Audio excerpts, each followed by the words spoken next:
Лесната пешадиска баталионска група на македонската армија е оценета како борбено подготвена по успешното учество на националната теренска вежба Блесок 26, која се одржа на армискиот полигон Криволак.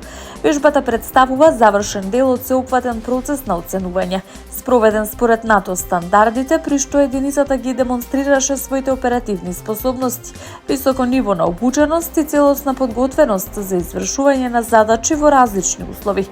Министерот за одбрана Владо Мисајловски истакна дека ова признание е значаен успех за армијата, нагласувајќи дека станува збор за резултат на континуиран труд, дисциплина и посветеност на припадниците на единицата.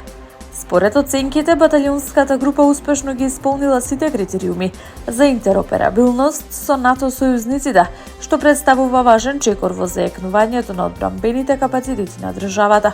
Вежбата Блесок 26 уште еднаш ја потврдува подготвеноста на македонската армија да одговори на современите безбедносни предизвици и да придонесе во колективната безбедност во рамките на алијансата, велат оттаму.